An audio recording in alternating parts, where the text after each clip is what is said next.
A lot about marriage and divorce, but these never married 30-year-old women of desperation, you've got to see. They would never be needy like this at the age of 25, and I don't have the heart to tell her, when she calls me crying, actually wailing, what's actually going on. That her arrogance has basically caught up with her, and her carousel riding has probably made her less desirable. She's blind to reality as well as her past behavior, and it makes me wonder if the women that I meet in the city are basically all secretly this way while putting on a good facade of confidence and value.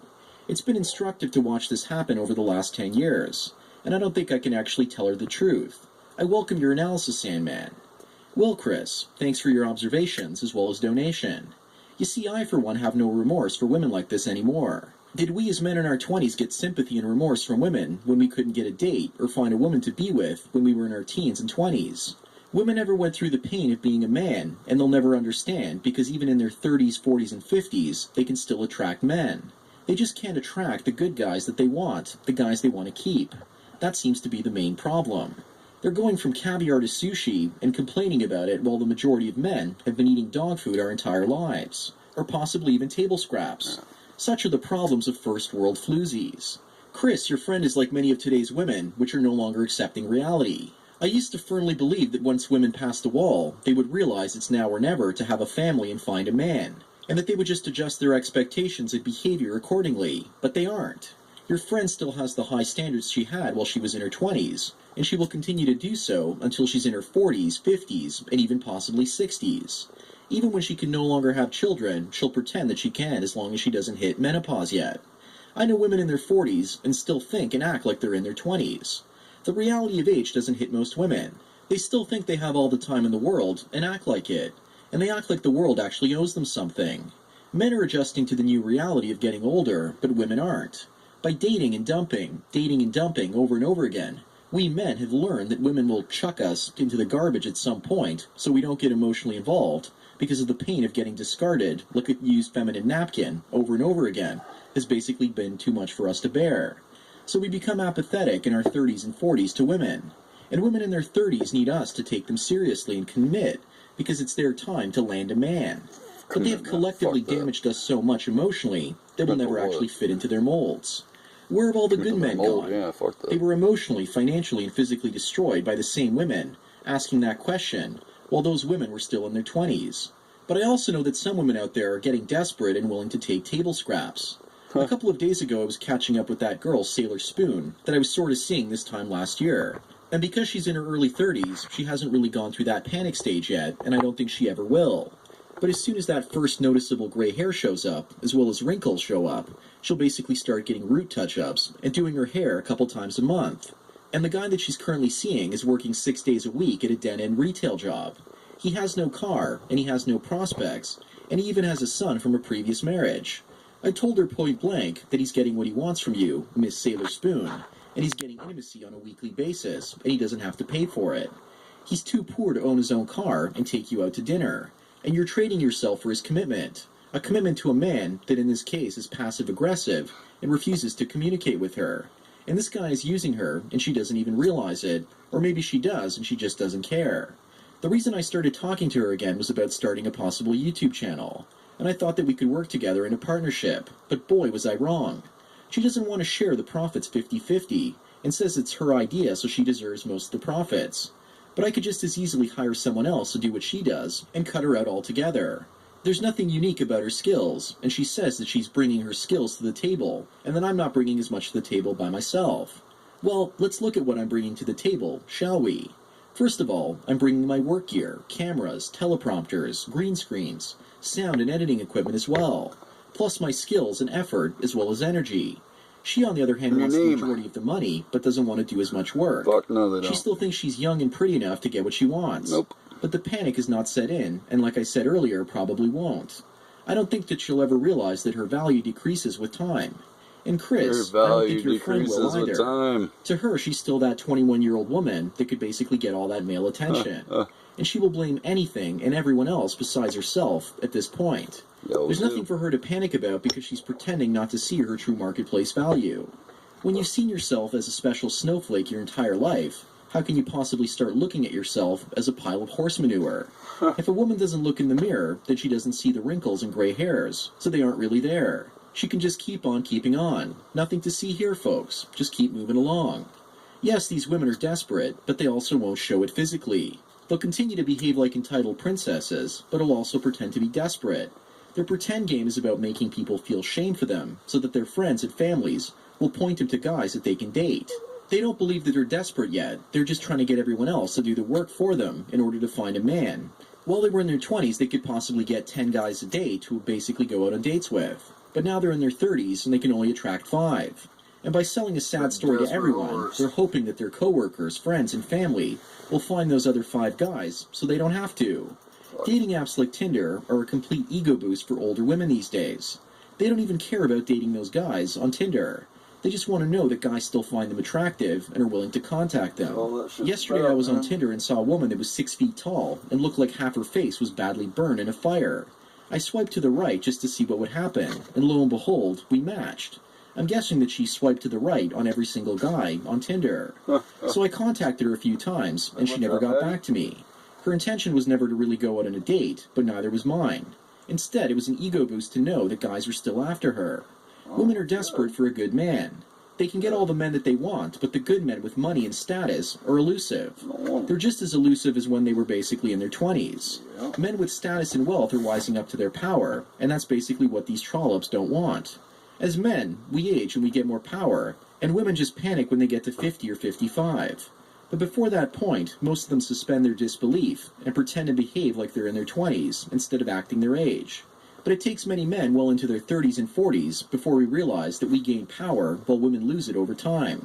And most men can't accept this change because we've been beaten down by women so long in our lives. And once men realize their true power, it's often women that resent things, because women are the ones that have something to lose at that point, and they lose the power that they had when they were younger. So now with their new power, men that have money start to turn around and start to take advantage of women the way that women took advantage of them when they were younger. And many women still think they are the ones that have all the power and options. And when they complain about where have all the good men gone, what they're really complaining about is, why are the good men with options using me instead of bending on one knee and doing everything that I tell them to do? Women, it seems, don't panic about their own looks. What they're panicking about is men having figured out the game and basically rendering them powerless. They're freaking out because men are getting less emotionally needy and thus more intelligent as each day goes on, while women are still stuck in the mentality of a 16-year-old girl. That's what women are panicking about. Anyways, that's it for my ranting for today. Thanks again, Chris, for your donation. And as for everyone else, please follow me on Twitter or like me on Facebook to get tomorrow's video today. Thanks for taking your daily dose of red pills. So enjoy the rest of your day, and cheers.